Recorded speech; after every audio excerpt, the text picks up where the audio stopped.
Before we begin tonight, I want you to think about something small. Think about the last time you looked at a clock. Could have been a minute ago.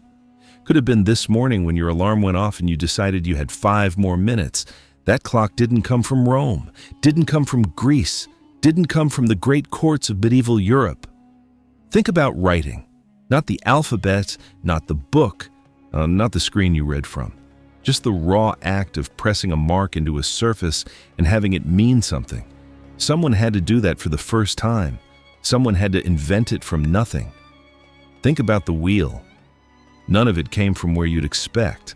They came from a river valley in what is now southern Iraq, from a people whose name most of us barely recognize, whose language has no living relatives on Earth, and whose cities turned to dust so completely that for 2,000 years, nobody even knew they had existed. The Sumerians. They invented the hour you're lying in right now, the minute, the second, the 7-day week that structures your entire life, Monday through Sunday, the rhythm you've never questioned. That's theirs. The mathematics your children groan over in school, the wheel, the first code of law, the first map of the world, the first love poem ever written down, the first complaint letter, the first joke. All of it. Theirs. And here's the thing that gets me every time I think about it. They had no idea. They weren't trying to build civilization. They were trying to count jars of grain so nobody could steal from the temple. They were trying to figure out when to plant barley before the floods came. They were just trying to get through the day, the same as you, the same as everyone. And in doing so, they accidentally constructed the entire framework of the world you live in. Tonight, we're going back there, to the world's first city, loud and vast and smelling of river mud and sesame oil and roasting barley. To the scribes who spent 12 years in school learning to press their reeds just so into wet clay, then went home to eat fish stew and sleep on their rooftops under stars they had already begun to map. To the merchants and priests and tavern keepers and kings, real people with real names, who built a civilization so foundational that most of us have never once thought to wonder where it came from. We're going to meet Gilgamesh, a king who loved his friend so deeply that when that friend died, he went to the ends of the earth to find a way to cheat death, and came back empty-handed and sat down and had someone write the whole story in clay. That story, the first story ever recorded, is 5,000 years old. And at its center is the most human feeling there is, the refusal to accept that things end. We'll get to all of it. But first, close your eyes if you like, and imagine a river, wide and brown and slow, running through flat land under a sky bigger than any sky you've seen. On its banks, something extraordinary is being built. Something that has never existed before in the history of the world. A city. The largest city on Earth. The capital of a civilization called Sumer, on the banks of the Euphrates River, in the land that is now Iraq. Its name was Uruk, and somewhere inside it, someone is picking up a reed. You see it long before you reach it. You've been walking for 2 days across flat land, nothing but reed marshes, date palms, and the occasional herd of sheep drifting across the horizon like slow clouds. The sky out here is enormous, bigger than any sky you've stood under before, impressing down on a landscape so flat and so unbroken that it seems to curve at the edges like the surface of the earth, reminding you it's round. There are no hills, no forests, no ridge of rock to interrupt the view in any direction for as far as you can see. And then, there, ahead of you, rising out of the plain like something that has no right to exist, something appears on the horizon. You think it's natural at first. A cliff, maybe. A ridge. But there is no rock out here. There is only mud and river silt, laid down over thousands of years by the slow overflowing of 2 rivers.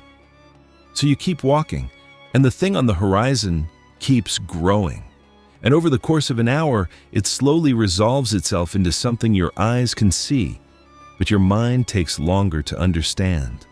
Walls, 9 kilometers of them, stretching left and right across the plain without stopping, rising 12 meters into the hot air. Built entirely from mud brick, tens of millions of individual bricks, pressed by hand from the clay of the riverbank, dried in the same sun beating down on you right now, laid one on top of another by workers who spent entire lifetimes doing nothing else. The walls of Uruk are not the walls of a village protecting itself from wolves. They are a statement, a civilization standing up on a flat plain and saying to every empty horizon in every direction, "We are here. We built this. Come and see." You smell the city before you reach the gate. Something thick and layered carried on the warm air. River mud first, then wood smoke, then the sweetness of date palms. Something fermenting, something animal, and underneath all of it a smell you've never encountered before and will never be able to name precisely. The smell of 50,000 people living together. Not unpleasant, not pleasant, just alive in a way that nothing else you've ever come across is alive. You join the line of people moving toward the gate. Farmers with carts loaded high with grain, a merchant from somewhere far to the east, his clothes a different cut from anything you've seen, leading a string of donkeys loaded with something covered in cloth. A group of young men arguing about something with the particular intensity of people who argue the same thing every day. A woman walking alone, carrying nothing. She moving with the quick, purposeful stride of someone with somewhere important to be and no patience for the people in her way. Nobody looks at you. In Uruk, strangers arrive every day. This is, among other things, the world's first city. And one thing about cities is that they stop noticing you. You pass through the gate. The noise alone is staggering. The ring of hammers, voices layered over voices in what sounds like several different languages simultaneously. Children somewhere nearby. With a goat standing in the street eating from an overturned basket while its owner attempts to catch it. The smell of bread from a doorway. Music. A stringed instrument, thin and high and unfamiliar, drifting from an upper window. Dogs. So many dogs. The streets are narrow and intentional. Mud brick buildings press close on either side. 2 stories in places, their exteriors whitewashed against the heat. Their single exterior doors painted bright red. Not decoration, the red keeps evil spirits from entering. Every house in Uruk has a red door. It was the world's first feng shui, if feng shui were driven primarily by a fear of demonic intrusion. You look up and stop walking.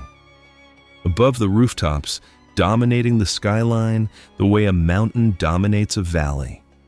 The ziggurat rises, a stepped pyramid of mud brick, each level smaller than the one below, climbing toward the sky in a series of terraces with trees growing on them.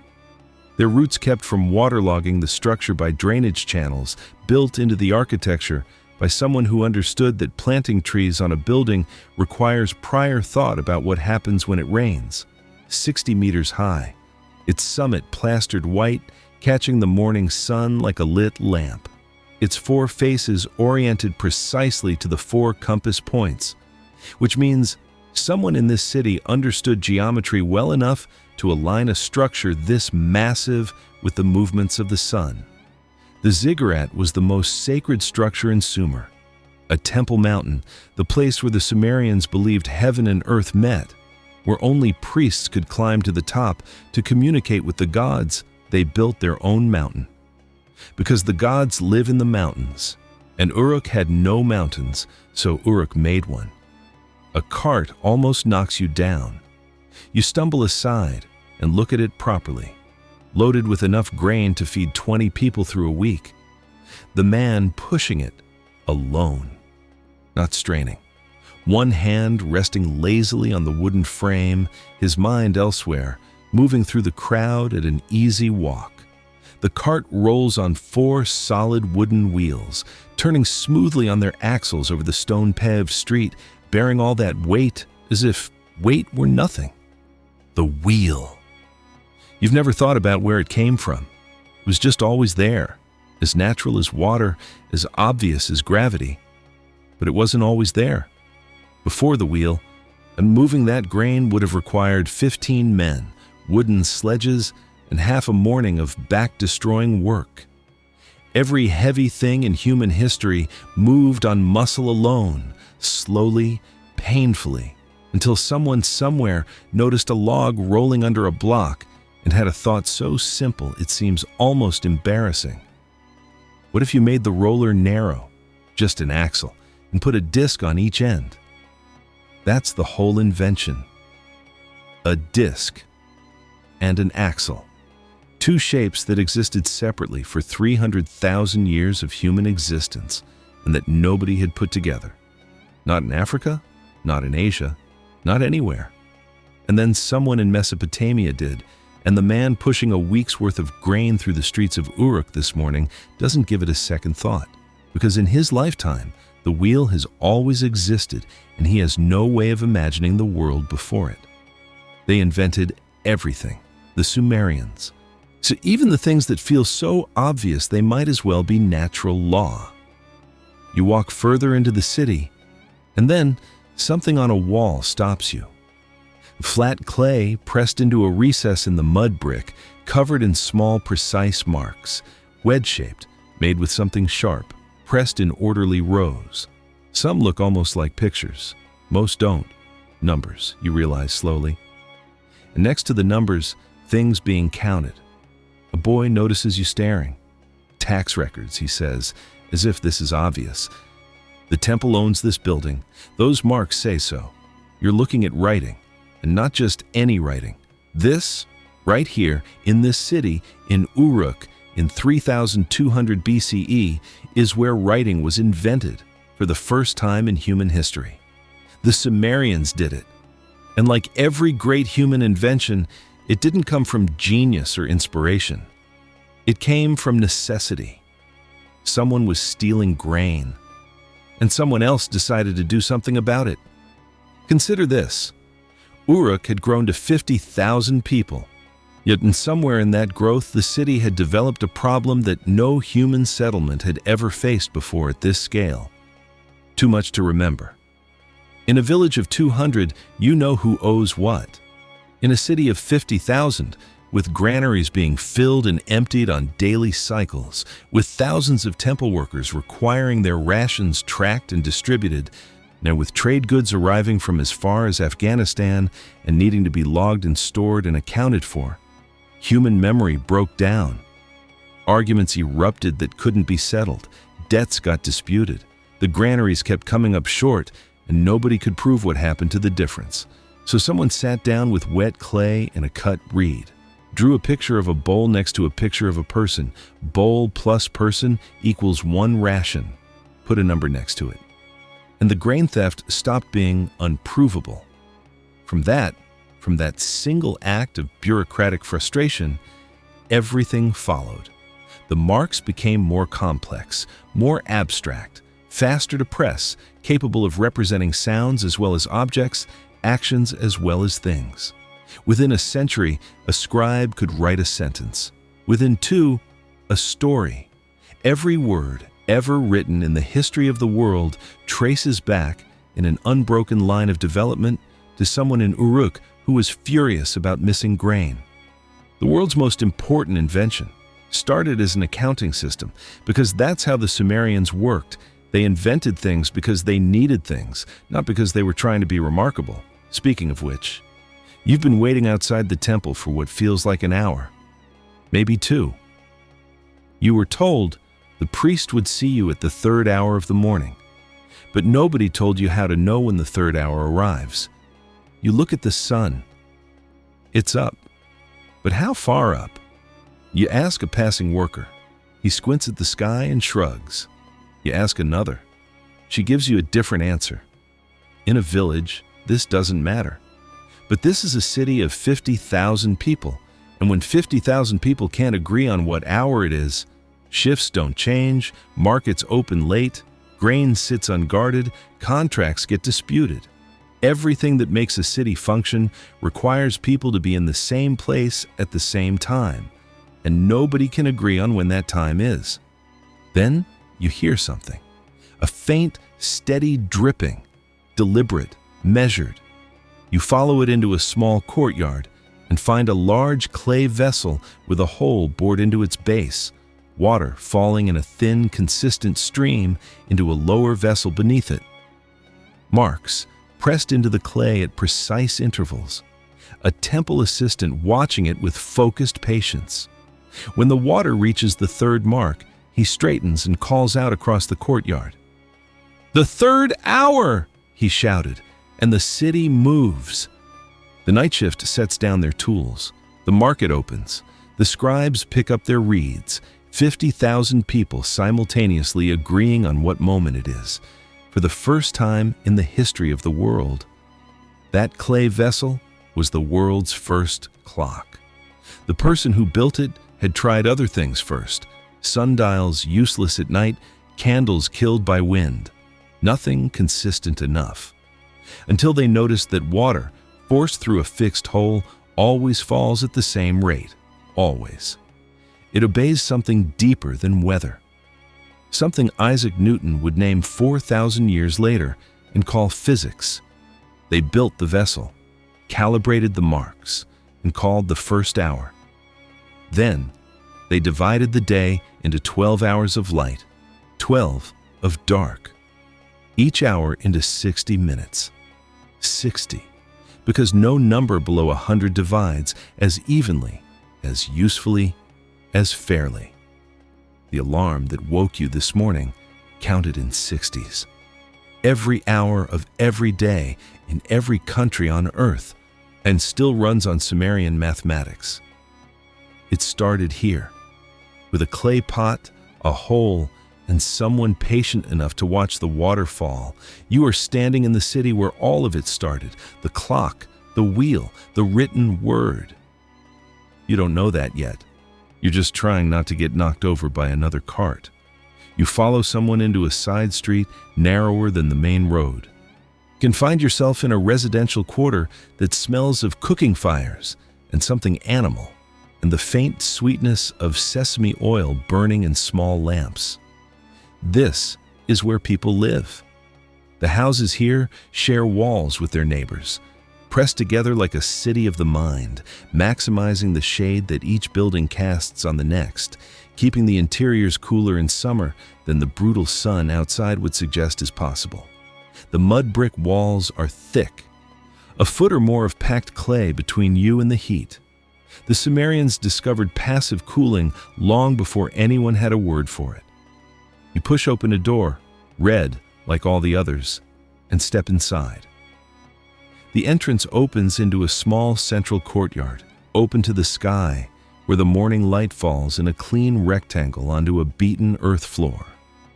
Around the courtyard, a kitchen, a storeroom, a sitting room with reed mats covering the floor, a small private chapel in the corner, with a clay altar and a tiny statue of the family's personal god, head tilted slightly as if listening. Under the floor, and you won't know this unless someone tells you, several of the family's ancestors are buried. The dead stay close in Uruk. The floor above them is packed clay, smooth and cool underfoot. The furniture is modest, low wooden tables, scarce timber, expensive, reed-framed chairs, beds of woven reed on wooden frames, covered with wool blankets, chests of woven reed for clothing, baskets of woven reed for almost everything else. Reed, in Uruk, does the work that plastic does in the modern world. It's everywhere, it's cheap, it bends to almost any purpose, and the marshes along the river supply an inexhaustible quantity of it. Light comes from small clay lamps burning sesame oil. One in the kitchen, one in the main room. After dark, they cast a circle of warm orange light about a meter in diameter, and everything beyond that radius is shadow. This is what reading by lamplight meant in Uruk, crouched close to the flame, the clay tablet angled to catch the light, squinting slightly, your eyes and your reed doing the work your phone screen does now. On the kitchen shelf, clay storage jars sealed with bitumen. Inside them, barley flour, sesame oil, dried fish, onions, garlic, cumin. On the cooking grate over the courtyard fire, a clay pot holds last night's stew, fish and vegetables and herbs in a broth that smells, surprisingly, not unlike something you might eat for dinner yourself tonight. The Sumerians ate twice a day, bread in the morning, thick barley bread made on a curved clay surface over the fire, and a proper meal in the evening, stew mostly, flavored with onions and leeks and coriander, sometimes with fish from the Euphrates, sometimes with mutton on special occasions, with date cakes or honey on the very best nights, and with beer, always beer, not optional, not recreational. Beer was nutrition, thick, opaque, dense, with fermented barley, closer to a liquid bread than anything you'd pour into a glass today. Workers at the Temple of Inanna received a daily beer ration of roughly 1.5 liters as part of their wages. Senior priests received considerably more. Everybody drank it, and from the king to the dock workers, sipped through long reed straws to filter out the floating solids. Children drank a lighter version. The goddess of beer, Ninkasi, had her own hymn, the world's oldest surviving recipe, a poem that doubles as a set of brewing instructions. You notice something. The Sumerians invented beer rationing, the reed straw, and the world's first quality control system for alcoholic beverages, all because they needed a safe alternative to river water in a crowded city. Not because they were visionaries, because they were thirsty and the water would kill you. You are beginning to understand how this civilization works. In the courtyard next door, you can hear a child being told to hurry up. School begins before the sun is fully up, and the teacher does not wait. You follow the sound down the street to where a group of boys ranging from roughly 7 to 17 are filing into a mud brick building attached to the temple complex, the edubba, the house of tablets. In Sumerian, the word for school is literally the house where tablets are given out, which tells you everything about the Sumerian philosophy of education. You come here to write. Everything else follows from that. You stand in the doorway and watch. The room is not large. Perhaps 20 boys sitting cross-legged on the floor or on low clay benches, each with a damp clay tablet on their knee and a cut reed in their hand. At the front, the Umiya, the school father, the headmaster, sits on a slightly raised platform with his own larger tablet, pressing marks into it with slow, deliberate strokes, and the students are copying him, or trying to. Cuneiform has over 600 characters. Each one must be pressed into the clay at a specific angle and depth. Too shallow and the mark disappears when the clay dries. Too deep and it blurs. The reed must be held correctly, not like a modern pen, but angled to the surface, pressed and rotated slightly to create the wedge shapes that give the script its name. Cuneiform, from the Latin for wedge. A boy in the middle of the room makes a mistake. His hand slipped. The mark is wrong. He glances up at the teacher. The teacher has already seen it. He reaches for the cane without looking up from his own tablet. As we know about this moment not from archaeology but from literature, because the Sumerians wrote it down. A poem called School Days, dating to around 2000 BCE, describes a student's day in the edubba with a specificity that one scholar called one of the most human documents ever excavated in the Near East.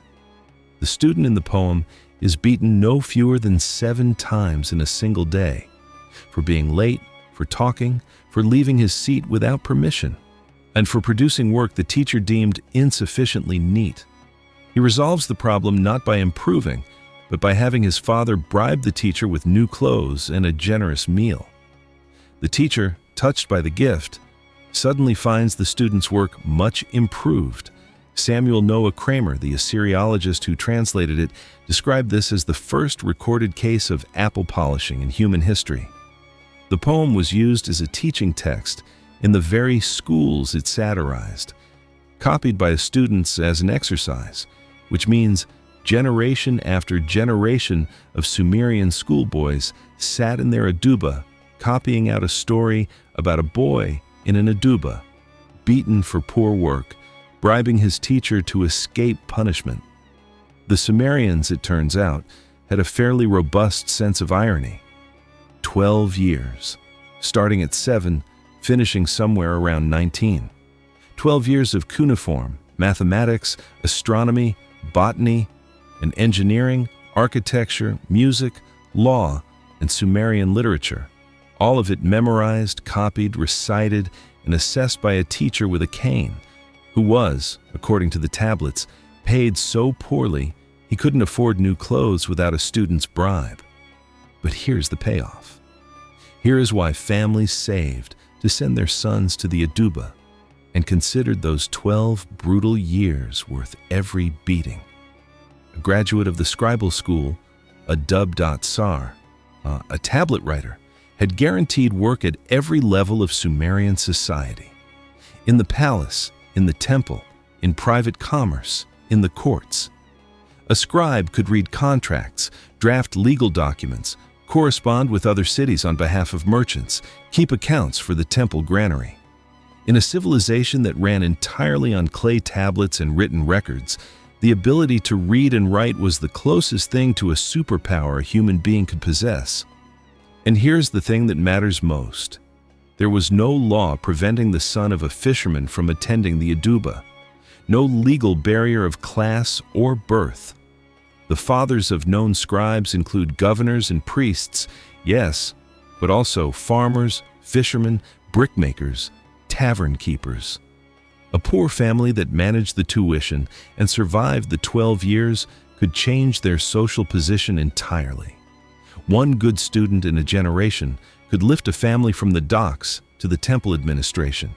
And the world's first school, invented not to cultivate wisdom or philosophy, but to train bureaucrats, and accidentally becoming, in the course of its development, the center of culture and learning in Sumer, the place where Enheduanna's hymns were preserved, where Gilgamesh's story was copied, where the accumulated knowledge of the world's first civilization was passed year after year, generation after generation, to the next person holding a reed.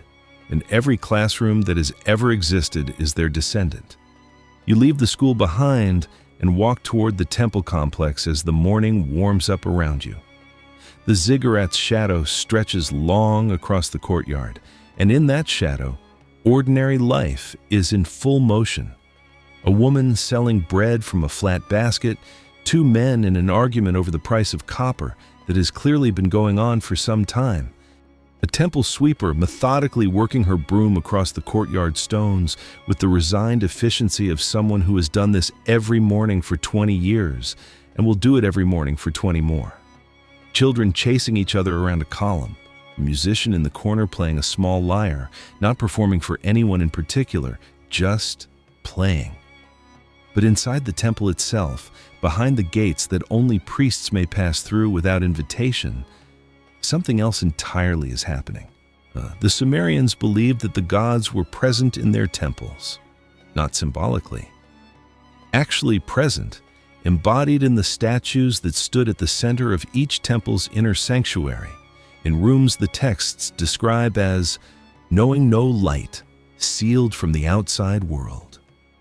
Those statues were not representations of gods. They were gods, made of precious wood overlaid with gold, dressed in fine cloth, adorned with lapis lazuli, their eyes inlaid with precious stone. They had to be woken in the morning, washed, dressed, fed 2 meals a day, each meal consisting of 2 courses of bread, meat, fish, beer, and fruit, prepared in the temple kitchen from provisions grown on temple land. The priests ate those meals after the god had finished with them, which meant working in a Sumerian temple was, among other things, an excellent source of food. This was not naivety. This was the operating principle of the entire civilization. The gods had created humans to do their work. This was stated plainly in Sumerian creation myth and accepted without question. In return, the gods maintained the cosmic order that kept the floods coming at the right time, the grain growing, the sun rising. The relationship was transactional. Feed the gods, clothe the gods, house the gods properly, and the world continues to function. Neglect any part of this, and disaster followed. Drought, flood, disease, defeat in war. The result was that Sumerian religion was less a matter of personal faith and more a matter of daily maintenance. The temple was not where you went to feel spiritual. It was where you went to make sure the infrastructure of the universe was properly serviced. But that was the public religion, the great gods of the temple, the formal rituals, the priests and priestesses and musicians, and the elaborate daily feeding schedule. Ordinary people had a different and more personal relationship with the divine. Every family in Uruk had a personal god, not a metaphor, a specific deity, inherited or chosen, whose small statue lived in the private chapel in the corner of the family courtyard. Your personal god was like a divine parent or perhaps a divine manager, a being whose job was to intercede with the larger and more powerful gods on your behalf, to speak for you in the celestial court, and to make sure your interests were represented in whatever decisions the universe was making about your fate. When things went well, your personal god was doing their job. When things went badly, your personal god had either abandoned you or was temporarily overpowered by something darker. You prayed to your personal god twice a day, at sunrise and sunset, with your hands clasped in front of your chest. You left small offerings on the household altar, grain, beer, incense, whatever you could afford. You gave a portion of your income to the temple, and you tried as best you could to live in a way that wouldn't embarrass your divine sponsor. What this meant, practically, was that you went through every day surrounded by the sacred, not as a Sunday morning experience, not as a separate compartment of life marked off from the ordinary. The gods were in your house. They were in the temple on the corner, in the ziggurat visible from your rooftop, and in the river that flooded your fields, in the sun that dried your bricks. Your sickness was a demon. Your good harvest was divine favor. The thunder was a god in a bad mood. The entire world, from the mud under your feet to the stars above your roof, was alive with intention. Most of it indifferent to you, some of it actively hostile, a small portion potentially friendly if you could get your personal god to make the right introductions. There was something the Sumerians had that deserves particular attention, though they wouldn't have called it by this name. Every 7 days, what they called the Sabbatu, was a day of solemn rest, a day when ordinary work was suspended, when the king was forbidden from certain activities, when the normal rhythm of the city paused. The Sumerians called it a day for the heart to end, Sabbat in their language, a day of rest for the soul. Every religion that subsequently built a concept of the Sabbath into its practice, Judaism, Christianity, Islam, was inheriting something the Sumerians had figured out first. They invented the weekend, among everything else, and on the ordinary days that weren't the Sabbatu, life in Uruk had a texture that the clay tablets preserve in surprising detail. Workers played board games on their lunch breaks. Archaeologists have found game boards scratched into drying bricks by workers waiting for their next task, the same distinctive shape as the fancier inlaid boards found in royal tombs, because the game the Sumerians played, a racing strategy game similar to backgammon, was played by everyone, from the dock workers scratching a rough board into a spare brick to the king's household playing on a board inlaid with shell and lapis lazuli. Your children had toys, clay boats that could be pulled along the ground, clay animals, clay chariots with tiny wheels that actually turned. Adults went to the market, argued about prices, fell in love, got married in ceremonies that required a written contract. Because of course they did. This was Sumer. Everything required a written contract. And in the evenings, sat in their courtyards and ate their stew and drank their beer and talked about the things people have always talked about. The neighbors, the children, the price of copper.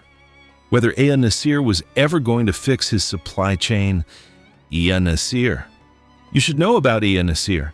He was a copper merchant, a member of the Guild of Traders who made the sea voyage to Dilmun, the island we now call Bahrain, to buy copper ingots and sell them in the cities of Mesopotamia. It was a prestigious occupation. It required capital, connections, and a ship. In practice, Ea Nasir was a disaster. We know this not because any official record condemned him, but because when archaeologists excavated what they believe was his house, on a street in the ancient city of Ur, that the excavation team labeled, with magnificent understatement, Number 1 Old Street, they found inside it a collection of clay tablets addressed to him from multiple customers, all of them complaints. One from a man named Arbiturum, who had not received his copper, and others from additional customers with similar grievances, and one from a man named Nanny, whose letter has been recognized by Guinness World Records as the oldest written customer complaint in the history of the world. It dates to 1750 BCE. It begins, "Tell Ea Nasir, Nanny sends the following message. When you came, you said to me, I will give Gimel Sin fine quality copper ingots. You left then, but you did not do what you promised me." He continues, "He has sent messengers, gentlemen," and he specifies, like themselves, to collect what he is owed. Ea Nasir sent them home empty-handed. He has given the palace over 1,000 pounds of copper on Ea Nasir's behalf. And still, this. What do you take me for? That you treat somebody like me with such contempt? He ends with a threat. From now on, he will inspect every ingot himself in his own yard before accepting anything. He is done extending goodwill.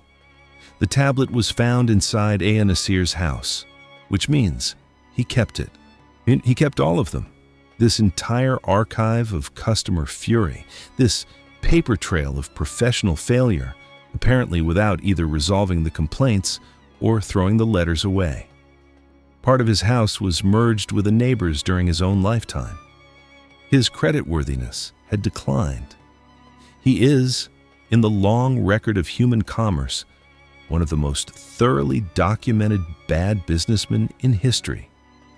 And Nanny's letter, written in indignation on a small piece of clay 4,000 years ago, before Rome, before Greece, before anything you were taught in school to consider ancient, is absolutely, completely, entirely recognizable. The fury of the person who was promised something and received something worse. The specific outrage of having sent polite requests and received nothing. The decision to finally put it in writing. 4,000 years away, and you understand it immediately. That's the thing the Sumerians keep doing to you. Every time you think you're looking at something foreign and ancient and safely far away, they reach across the distance and grab you by the collar and remind you that the distance isn't actually that large. Before we leave the city, there is one more person you need to encounter, not in the market or the school or the temple, in a story. The oldest story ever written was pressed into clay in this city. And it begins as the best stories always begin, with someone who has lost something they cannot accept losing. His name was Gilgamesh, and he was the king of Uruk. The texts say he was 2/3 divine, his mother the goddess Ninsun, his father a mortal man. They say he was physically extraordinary, tall, beautiful, ferocious, his strength beyond comparison. He built Uruk's walls, he organized its temples. In the early period of his reign, he was the kind of ruler a young and turbulent city needed, someone capable of imposing order on 50,000 people through the sheer force of his presence and will. He was also The texts acknowledge without apparent discomfort an absolute tyrant. He took what he wanted. He worked the city's men to the point of exhaustion on his building projects. He exercised what the tablets describe as the right of the first night. Nobody was safe from the appetites of the king of Uruk. The people cried out to the gods. The gods, in their characteristic fashion, solved the problem not by restraining Gilgamesh, but by creating his equal. His name was Enkidu, a wild man raised in the marshes, who ran with the gazelles, who knew nothing of cities or civilization or the particular weight of being human. He was as strong as Gilgamesh and as untamed. When the two of them met, when Gilgamesh, the king of the world's greatest city, and this creature from the wilderness finally faced each other, they fought. The ground shook. The doorposts of the buildings trembled. Neither of them won. And then something happened that neither of them expected. They became friends. The way you become friends when you are two impossible people who have finally encountered someone who matches you. Not carefully, not politely, but completely. Gilgamesh and Enkidu went everywhere together. They killed monsters together. They faced the god Humbaba in the cedar forest and walked away. They killed the bull of heaven that the gods sent against them. They were together, unstoppable. And then Enkidu got sick. The gods decided it. Gilgamesh and Enkidu had done things that overstepped certain limits, and someone had to pay the price. The gods chose Enkidu. He fell ill over 12 days. And the tablets describe his decline with a precision that is almost unbearable to read. His strength failing, his hands going still, his breath changing. He lay stretched out. On the 12th day, he died, and the texts record what he said to Gilgamesh near the end, in words that have survived 4,000 years in clay. "O my brother, so dear as you are to me, yet they will take me from you. I must sit down on the threshold of the dead, and never again will I see my dear brother with my eyes." Gilgamesh did not take it well. He tore his hair. He circled Enkidu's body for days, refusing to accept what had happened. He roared like a lion whose cubs had been taken. He paced like an eagle. The tablets say he stayed beside his friend's body until a worm crawled out of the nose. And then he did something no king in human history had ever done before, because no king before had ever had the opportunity. He left. He left the city, the throne, the palace, the title. He took off his royal robes and put on animal skins. And he walked out of Uruk and into the wilderness to find the answer to the question that had broken him open. Why do we have to die? Why do the gods live forever and we don't? Who decided this, and can it be reversed? What followed was the world's first quest narrative. He crossed mountains guarded by scorpion men, beings with human heads and the bodies of scorpions, whose gaze was death, who stood at the passes through the mountains at the edge of the world. They let him through, because something in his face convinced them of the seriousness of his grief. He crossed the waters of death, the sea at the end of the world, in a boat. He found, at the far edge of everything, at the only human being the gods had ever granted eternal life, a flood survivor named Utnapishtim, who lived where the rivers meet the ocean, who had been given immortality as a reward for surviving the catastrophe the gods had sent to remake the world. Gilgamesh found him and told him everything: the friendship, the death, the refusal to accept it, the journey across mountains and sea, and the end of the world. Utnapishtim listened, and then he told Gilgamesh the truth. The gods made humans to be mortal. That is the arrangement. That has always been the arrangement. Immortality is not on offer. But, and here something shifted in the old man's face. There is a plant at the bottom of the sea. It won't make you immortal, but it restores youth. It's called He Grows Young in Old Age.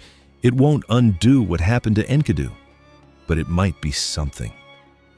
Gilgamesh tied stones to his feet and walked along the floor of the sea until he found it.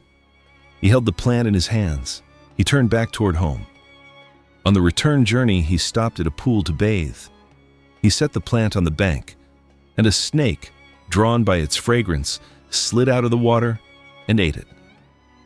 As Gilgamesh watched, the snake shed its skin and disappeared back into the pool. He sat down on the bank. He wept. Then he stood up, and he went home. He stood at the gates of Uruk.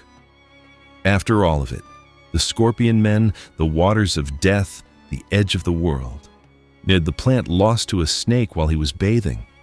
He stood at the gates of the city he had built and looked at the walls. The walls he had ordered raised before any of this began, the walls that had been standing all along, the walls that would still be standing after he was gone.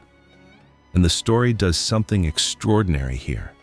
Instead of dwelling on the failure, instead of ending in defeat or rage or despair, it zooms in on the walls. The narrator's voice, which has been driving forward through adventure and grief for the length of the entire poem, suddenly slows, goes quiet, turns to look at what's already here.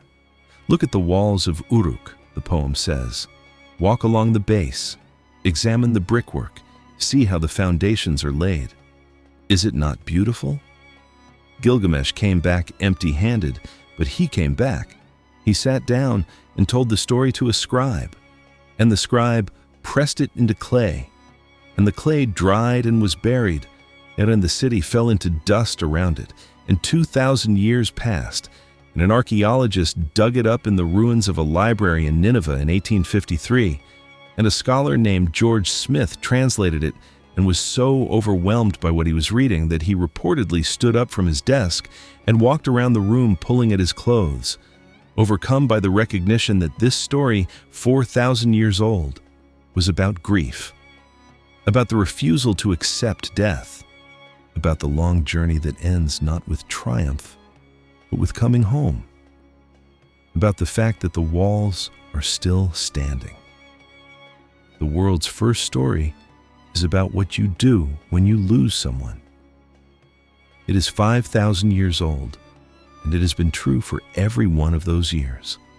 Someone pressed this story into clay in this city 5,000 years ago. Not because they were told to, not because it was their job, because the story was too important to lose. Because someone understood that a king who went to the ends of the earth looking for a way to not die and came back empty-handed and found peace anyway was something every human being who ever lived needed to hear. You step back out into the street. The sun is lower now, the shadows longer. The city around you is the same city it was this morning. The same walls, the same ziggurat catching the last light, the same dogs weaving between people's legs. But it feels different. You've been inside something today, not just a city, a world, the world's first world, the place where someone looked at the chaos of human life and decided to organize it, to measure it, to write it down, to tell stories about it, to build something that would outlast the people who built it. And now, the day is ending. On the rooftops around you, families are settling in for the night. Reed mats unrolled, blankets pulled up against the cooling air, and children falling asleep under a sky so thick with stars it seems almost solid. The same stars the Sumerians had already begun to map, whose movements they tracked with a precision that would not be matched in Europe for over 1,000 years. A lyre plays somewhere, thin and far away, someone's voice, low and unhurried, telling a story to someone who is almost asleep. Maybe it's Gilgamesh's story. Maybe it's something smaller, a day's work, a good meal, a child who finally stopped crying.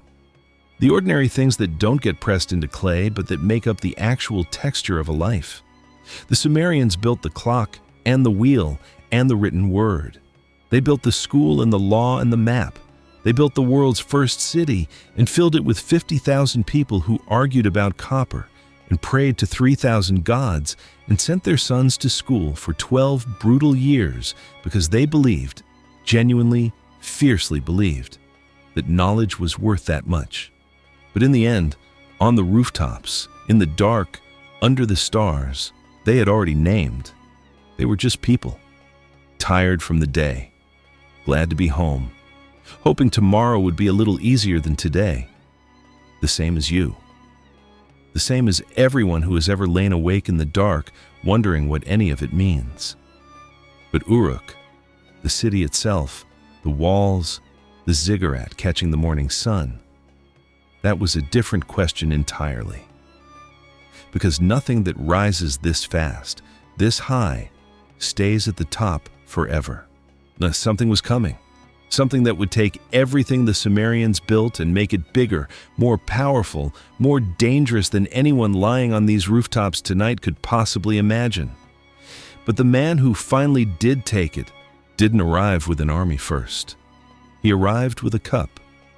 His name was Sargon.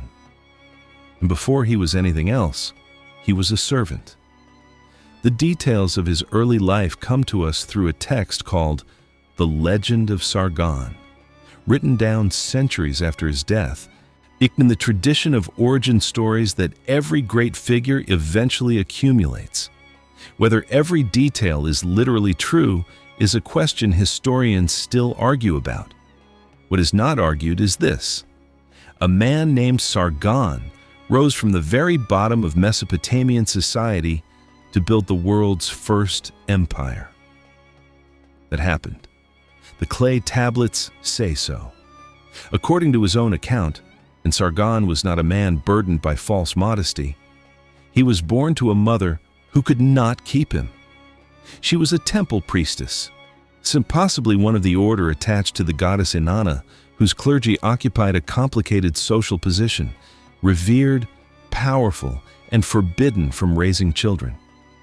And so, she did what people in impossible situations have always done. She improvised. She took a basket of rushes.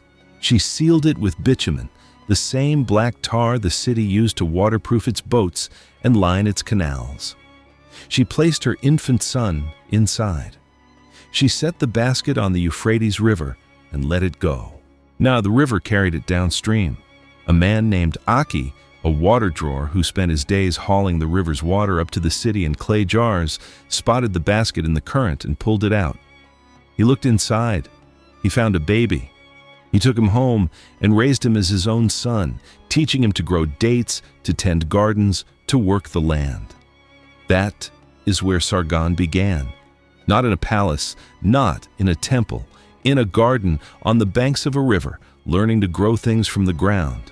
So at some point, the texts don't tell us exactly how, Sargon came to the attention of Uruk, the king of the city of Kish.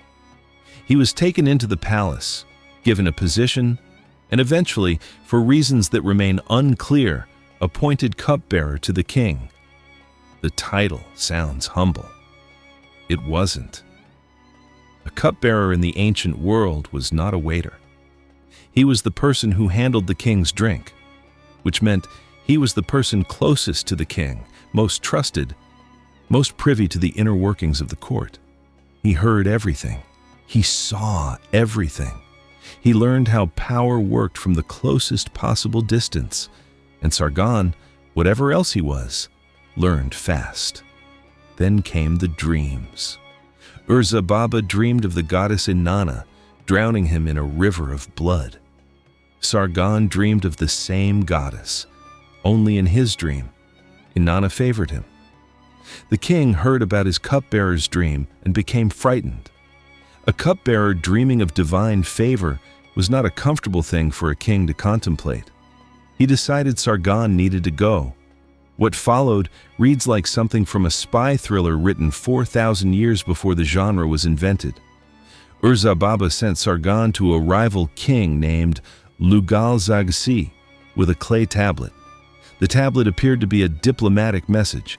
It was actually a request, written in cuneiform, asking Lugal-Zagsi to kill Sargon upon arrival. Sargon either read the tablet, or was warned, or simply suspected.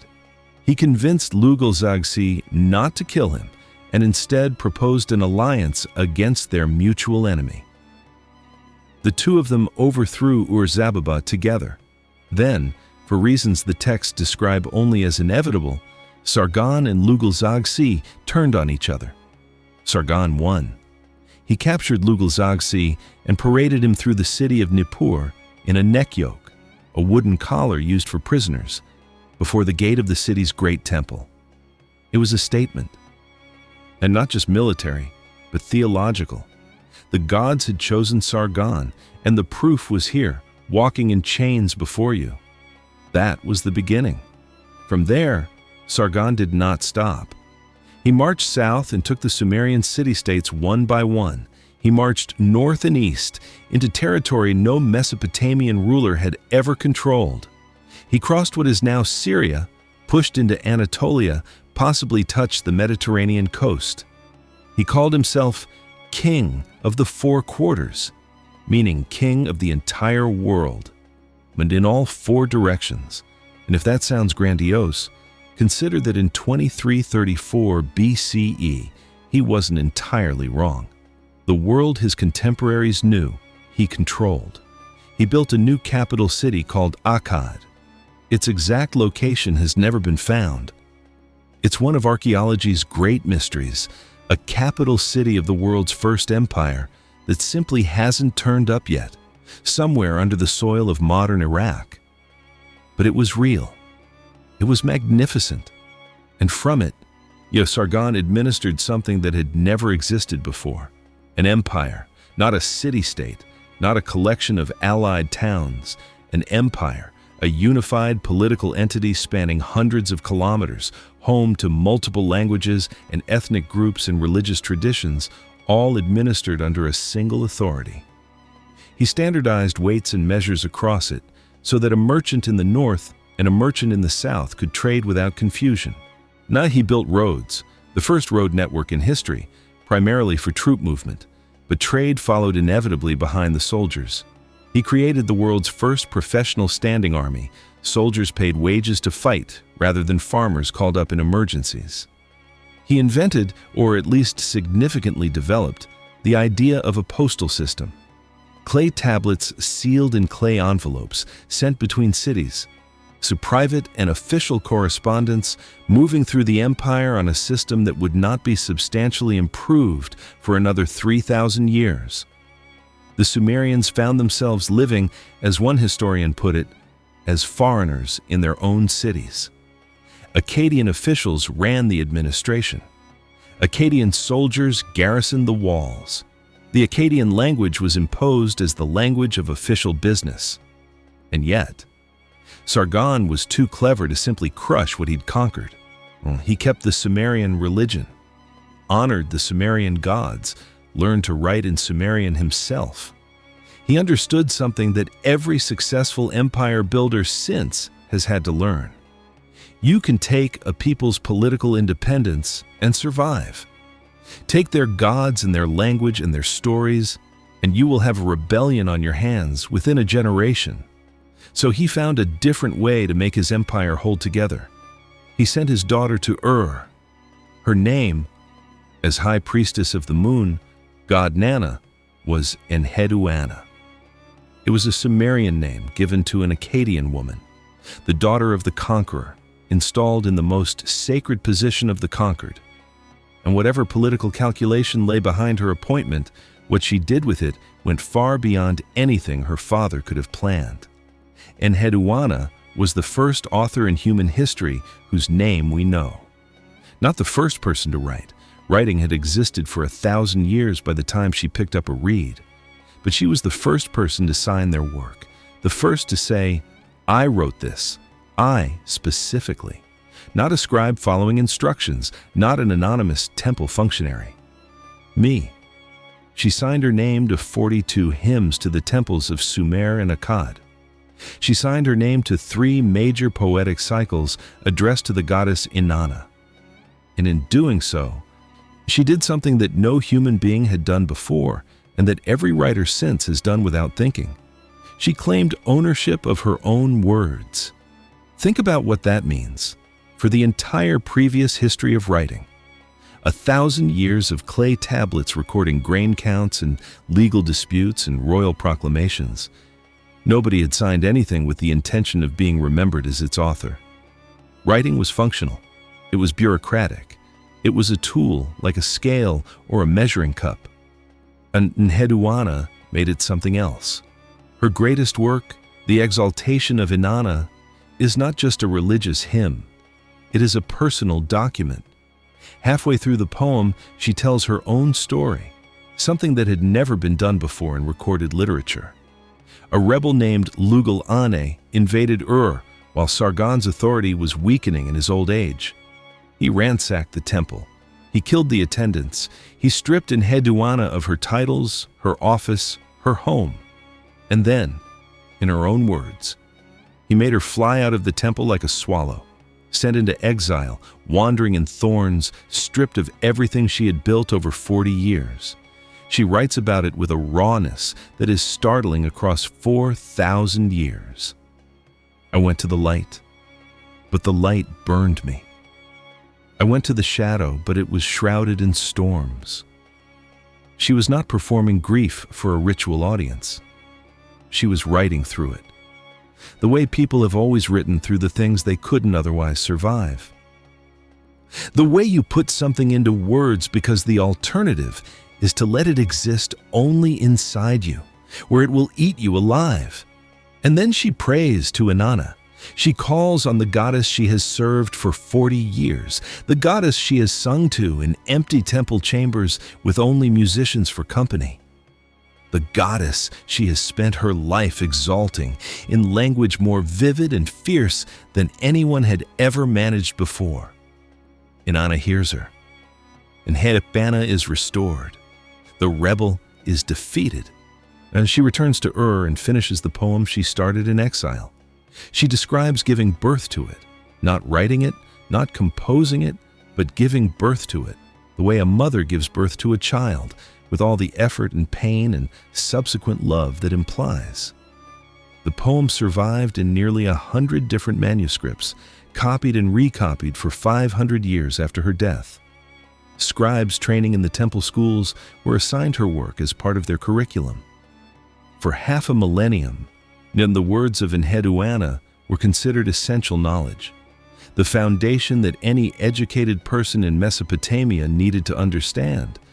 And then, like so much of what the Sumerians made, she was lost, buried, forgotten, unknown to the modern world until archaeologists began excavating the ruins of Ur in the 20th century and found her name pressed into clay again and again in the handwriting of scribes who had been dead for 4,000 years. The first named author in human history, a woman in exile, a daughter who exceeded her father. Sargon's empire outlasted him by several generations. His sons were murdered by their courtiers.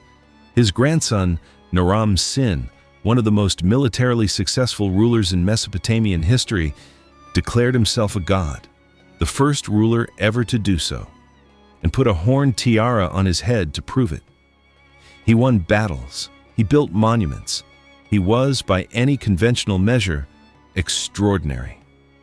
And then the rains stopped. Around 2200 BCE, a climate event now called the 4.2 kilo-year event hit the ancient Near East. A centuries-long drought settled over the Fertile Crescent with a finality that the best administered empire in the world could not negotiate with. Harvests failed, granaries emptied. The trade routes that Sargon had built his empire on dried up along with the rivers that fed them. The Gutian tribes came down from the mountains to the east, opportunists filling the vacuum left by a starving empire. They didn't need to defeat the Akkadians in battle. The Akkadians were already defeated by the sky. The empire fractured. Then, it fell. But, and this is the thing about the Sumerians that keeps demanding attention, they didn't disappear. They had a renaissance.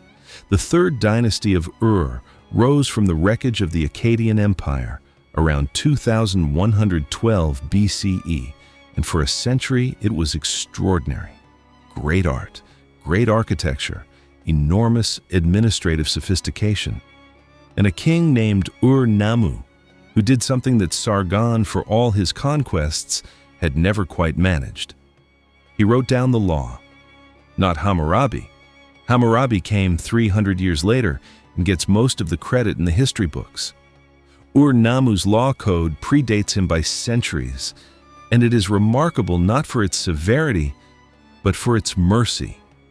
Where later codes demanded eye for an eye retribution, Ur-Nammu's code specified fines and compensation. If you injured someone, you paid them. If you wrongfully accused someone, you paid them. The poor had legal rights that the rich were obligated to respect. Someone in a mud brick city in ancient Iraq, 4,000 years ago, looked at the legal systems available to them and decided that compensation was more civilized than punishment. That a broken bone was worth a certain weight of silver, not another broken bone. The world is still arguing about whether he was right. The third dynasty of Ur lasted 100 years. Then it too fell. To the Amorites from the west, to the Elamites from the east, to the same combination of outside pressure and internal fracture that ends every empire eventually. The Sumerian language, already retreating under the weight of Akkadian, faded from daily use. It survived in the temples, the way Latin survived in the Catholic Church long after Rome fell. A sacred language preserved by priests, increasingly unknown to ordinary people. And then, even that faded. The Sumerians, as a distinct people with a distinct language and a distinct way of understanding the world, were gone. What they left behind was everything else: the mathematics, the law, the literature, the administrative systems, the concept of the empire, the road, the professional army, the postal service, the calendar, the 60-second minute, the stories, Gilgamesh's story above all, pressed into clay in Uruk and carried through centuries of copying and recopying until it was found in the ruins of Nineveh in 1853 and translated into English and read by a Victorian scholar who wept. He wept because the story was about grief. And grief, it turns out, does not have an expiration date. The Babylonians who came after the Sumerians built on what they left. The Assyrians who came after the Babylonians built on what they left. The Persians, the Greeks, the Romans, each one inherited something from the civilization before, which had inherited something from the one before that, which traced back eventually to a city on the Euphrates where someone was trying to prevent grain theft. Sargon's name was so famous in antiquity that kings were still naming themselves after him 1,000 years after his death, the way European rulers once named themselves after Caesar, hoping the name alone would confer some of the greatness. He was unknown to the modern world until 1870, when his inscriptions were found in the ruins of Nineveh. A man who called himself King of the Four Quarters. Lost for 3,000 years under the sand, found again, pressed into clay, waiting. And that is, in the end, the most Sumerian thing about all of it. The empire fell. The language faded. The cities returned to mud. But the clay tablets stayed in the ground, patient and indestructible, ye holding everything, the kings and the poets and the merchants and the complaint letters, until someone came looking. There are things the tablets preserve that even the great empires that followed Sumer never quite managed to improve on. Strange things, small things, the kind of details that stop an archaeologist cold in the middle of a dig and make them sit down in the dirt and just look at what they're holding. That is where we're going next, before we leave the Sumerians entirely. There are a few things that didn't fit neatly into the story of empires and poets and falling cities. Small things, strange things, The kinds of details that archaeologists find pressed into clay and have to sit with for a moment before they can quite believe what they're reading. The doctors.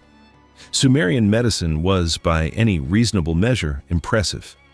The Sumerians used medicines as early as 3500 BCE. They developed enemas, suppositories, lotions, pills, inhalations, ointments, poultices, and infusions. They understood that alkaline substances could neutralize stomach acid. Their remedy for indigestion included sodium bicarbonate, which is still the active ingredient in modern antacids. The world's first medical text, a clay tablet from the 3rd dynasty of Uruk, dated to around 2000 BCE, contains dozens of prescriptions, each written in careful Sumerian, describing which plants to use, how to prepare them, how to apply them. They took pulses, they checked temperatures, they examined reflexes, they performed minor surgeries, they kept records of their patients' medical histories, tracking symptoms over time with the same meticulous attention they brought to their grain tallies. When a patient recovered, they noted what had worked. When a patient died, they noted that too. Their temple schools trained doctors in what was, functionally, the world's first medical curriculum, including, according to the tablets, contract law, ethics, and medical billing. Even in 2000 BCE, someone had to think about billing. All of this is remarkable. All of this points toward a sophisticated, empirical approach to human health that was genuinely ahead of its time. And then there were the demons. Because the Sumerians also believed, completely, sincerely, without contradiction, that all illness was caused by supernatural forces. A specific demon for a specific disease, a specific angry god whose patience you had exhausted. Yes, an exorcist was not an alternative to a doctor. An exorcist was part of the same medical system, working alongside the physician, addressing the spiritual dimension of the illness while the physician addressed the physical. There were 2 types of practitioners: the ASU, who functioned like a modern doctor, herbs, poultices, physical examination, and the Asipu, the exorcist priest, whose job was to identify which demon or deity was responsible for the illness and perform the rituals necessary to expel it. Both were respected, both were necessary. The standard prescription, as recorded in the medical texts, combined the practical and the magical with complete unself-consciousness. Here are the herbs to take. Here is the incantation to recite while taking them. Here is what to do if the demon doesn't leave on the first attempt. One text describes the symptoms of epilepsy in extraordinary clinical detail, observing the subtleties of different kinds of seizures, providing prognoses based on presentation, describing the progression of the disease with accuracy that would not be out of place in a modern medical textbook. It then attributes the condition to possession by the moon god Sin and prescribes a combination of herbal treatment and ritual exorcism. Another text advises the exorcist doctor on how to assess a patient's prognosis before even entering the house. If, on the way to the patient, the doctor sees a black dog or a black pig, the patient will probably die. A white pig, and the prognosis is good. Pigs lifting their tails, no cause for anxiety. A raven, uncertain. The doctor was essentially reading omens before reading vitals, and the 2 activities were considered equally important diagnostic tools. Somewhere in Mesopotamia, a doctor walked to a sick person's house and based part of his prognosis on whether a pig was doing something interesting with its tail, and also administered genuine, empirically effective herbal medicine. Both things at the same time. What this tells us about the Sumerians is not that they were naive. It's that they were doing something genuinely difficult, trying to understand illness before they had germ theory, before they had the microscope, and before they had any framework beyond observation and inference and the accumulated wisdom of generations of physicians who had watched what worked and pressed it into clay. And within those constraints, they got a remarkable amount right. The herbs in many of their prescriptions have been pharmacologically validated. The sodium bicarbonate still works. The diagnostic observation is often acute. The demons were wrong. But the impulse to look at suffering and try to understand its cause, and to develop a system to write it down so the next person wouldn't have to start from scratch, that impulse was exactly right. And it is the same impulse that produced every subsequent advance in medicine, all the way to this moment. And then there is the map. It sits in the British Museum in London. It was found in the ruins of Sippar, in what is now Iraq, in 1881. It is a piece of clay, 12 centimeters by 8 centimeters, about the size of your palm, somewhat damaged around the edges, a piece of it broken off entirely and lost while the tablet was on loan to another institution. It was translated in 1889. It is the oldest known map of the world. The map shows the world as a circle, a flat disk surrounded by a ring of salt water the tablet calls the Bitter River. Inside the circle, 2 lines run from north to south representing the Euphrates. Babylon sits at the center of the world, marked with a rectangle. Assyria is there, Elam, the marshes, the mountains. The cities are marked with small circles, and beyond the Bitter River, in 8 triangular regions, only 5 of which survive, the others damaged beyond reading, are the places at the edge of everything. The places where, the accompanying text tells us, the sun does not rise, where a winged bird cannot complete its journey, where strange and mythical creatures live, beyond the edge of the known. Someone pressed all of this into a piece of clay the size of a hand and called it the world. And here's the thing that catches in the throat when you look at it. Babylon is at the center. Of course it is. Every civilization that has ever drawn a map of the world has placed itself at the center. The Babylonians were the most powerful people in the most powerful city in the world, and they drew the world accordingly. The Persians would do the same thing. The Romans would do the same thing. Every culture since has done some version of the same thing, built a picture of the world in which they occupy the center, the known places fill the middle, and the strange and incomprehensible things cluster at the edges. We still do it, not with clay tablets and cuneiform, but with assumptions about which countries matter and which are marginal, which histories are universal and which are local, which experiences count as human and which count as particular. The shape of the bias changes. The bias itself is ancient. The person who pressed that map into clay was trying to understand the whole world with the tools and the knowledge they had. They got the center right. For them, in that moment, Babylon was the center. They got the edges wrong. The mythical creatures and the place where the sun doesn't rise were best guesses about things they had never seen. And they wrote it all down on a piece of clay small enough to hold in one hand, and someone carried it somewhere safe. And it stayed there for 2,500 years until a man named Hormuz Rassam dug it out of the ground in Iraq and shipped it to London. It is now kept in a glass case in the British Museum. Case number 55, room 55, Middle East collection. If you're ever in London, you can go and look at it. You can put your face close to the glass and see the wedge-shaped marks pressed into the clay by someone who was trying to make sense of the world, who had more questions than answers. Who knew about the Euphrates and the marshes and the mountains, and past that, mythical beasts and darkness, and a place where birds can't fly? They were doing their best with what they knew. That, more than anything, is what the Sumerians were, not gods, not giants. People who looked at the world, made their best guesses, wrote them down, and hoped it would help whoever came next. It did. We're still here, and so, in a way that matters more than most things, are they? Not in stone monuments or royal tombs. In something quieter than that. In the language you think in, the numbers you count with, the stories you reach for when you're trying to make sense of loss. They are in all of it, everywhere.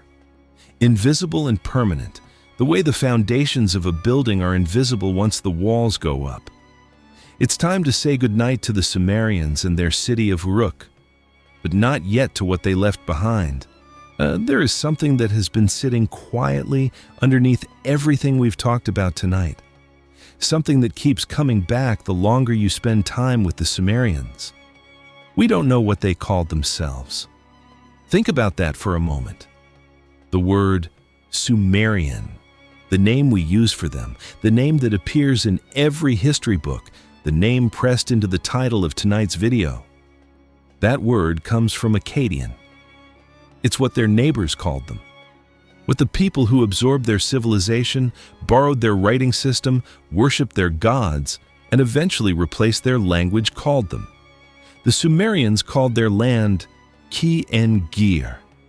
They called their language Emegir, which translates roughly as the native tongue, or perhaps the noble tongue.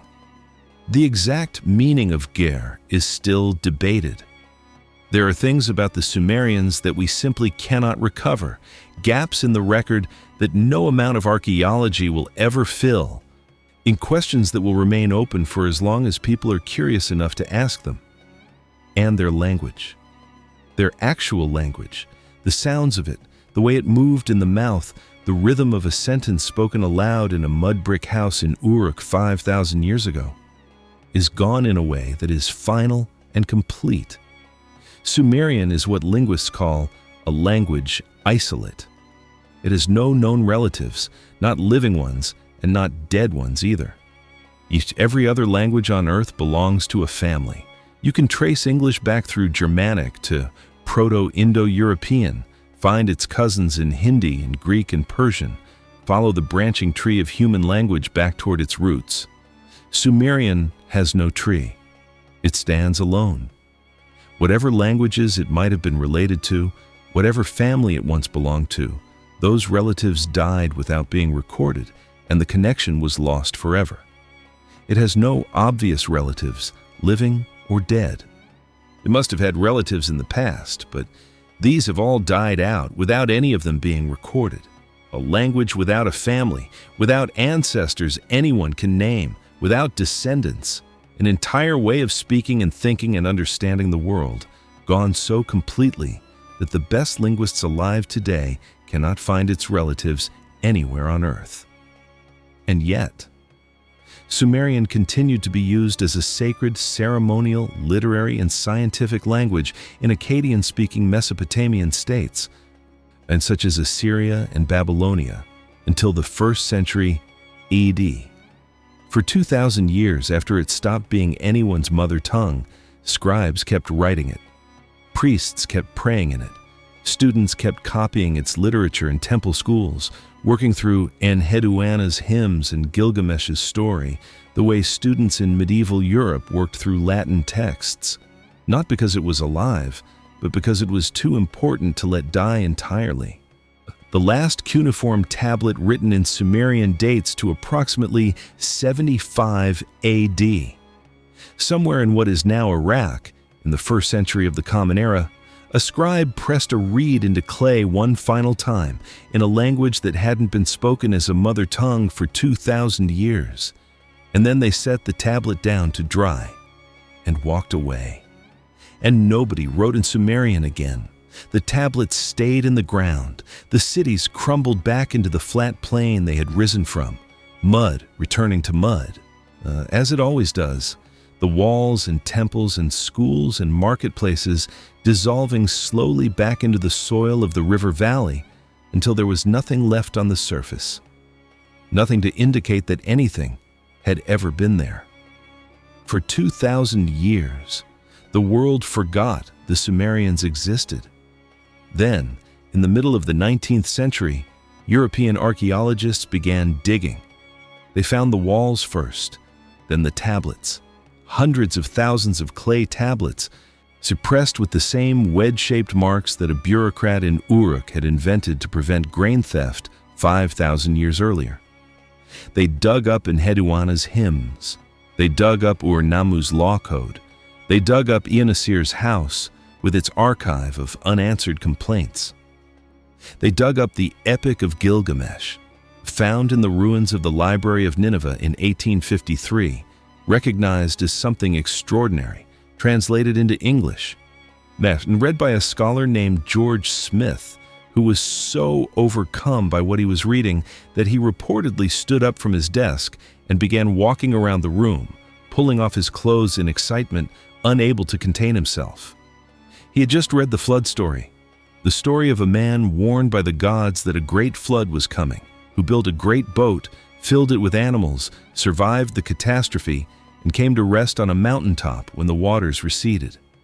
Written in cuneiform and in Babylonian, derived directly from Sumerian sources, 1,000 years before the book of Genesis was composed, the parallels were exact.